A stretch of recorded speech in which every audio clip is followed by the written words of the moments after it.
2023 में गंदम का पर मन रेट था 4,000 रुपये और शुनीद थी कि अगले आने वाले सालों में इसके रेट इंक्रीज होगा और 5,000 रुपये पर मन होगा या फिर जो भी एक नेचुरली ऑर्गेनिक तरीके से रेट में इजाफा होता है इसके रेट में भी होगा। लेकिन इजाफा क्या होना था, 2024 में हुकूमत ने इसका रेट कर दिया 3100 रुपया, जिससे किसानों की उसी वक्त कमर टूट गई थी और किसानों ने बड़ा शोर मचाया और बड़ा एहतजाज हुआ।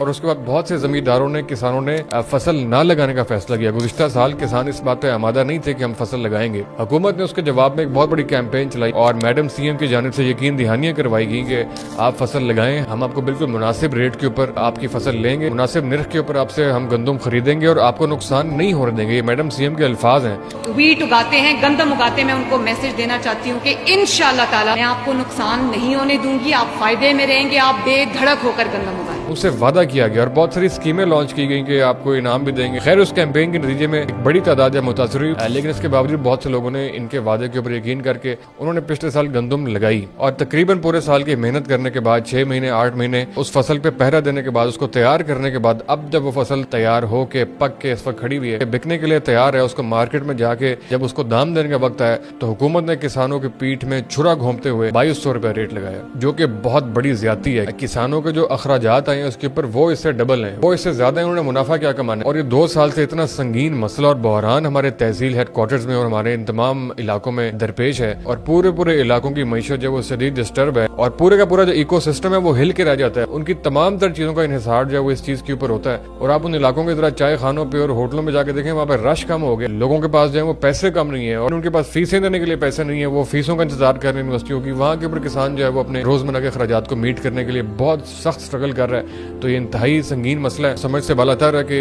हुकूमत इमदाद क्यों दे रही है। हुकूमत ने यह ऐलान किया जी 5,000 रुपये हर किसान को जो वो इमदाद दी जाएगी और एक पैकेज का ऐलान किया गया और 5,000 रुपये जो है वो हर किसान को मिलेंगे। सवाल ये कि आप किसान को उसका रेट क्यों नहीं दे रहे, जो कि आज से 2 साल पहले था। उसमें इजाफे का उन्होंने नहीं बोला। 2 साल पहले का जो रेट था जिसके ऊपर जो है वो किसानों की मईशत चल रही थी और पूरे पंजाब का जो है वो चूल्हा जल रहा था, वो रेट उनको क्यों नहीं दिया जा रहा। यहाँ पे कोई एडवर्टीजमेंट कैंपेन हो, मरियम साहबा की तस्वीरें पूरे सूबे में लगनी हो, उसके लिए पूरे के पूरे ठेके जा रहे हैं। एडवर्टीजमेंट कंपनीज को जो है वो पैसे दिए जा रहे हैं, अखबारों को, सोशल मीडिया को, टीवी मालिकान को, तमाम तर लोगों को पूरे पैसे दिए जा रहे हैं। यहाँ पे किसी भी एक छोटे से महकमे का एक छोटा सा कॉन्ट्रैक्ट जाए, उसके अंदर तकरीबन 3 लेयर्स इन्वॉल्व करके कितने लोग उसमें से पैसे खाते हैं। कॉन्ट्रैक्टर्स को, एजेंसीज को बहुत बड़ी रकूम जो है वो दी जा रही है, पैसे दिए जा रहे हैं, तो किसानों को क्यों नहीं दिए जा रहे। पंजाब का सबसे अहम तरीन तबका और सबसे अहम तरीन चीज जो मईशत के अंदर कॉन्ट्रीब्यूट करती है वो किसान है, वो हमारी ज़री मईशत है, सब लोग इसको जानते हैं। तो एक इंतहाई अहम मसला है, हुकूमत को सीरियस लेना पड़ेगा। किसानों के मुतालबात बिल्कुल जायज़ हैं, हम अपने किसान भाइयों के साथ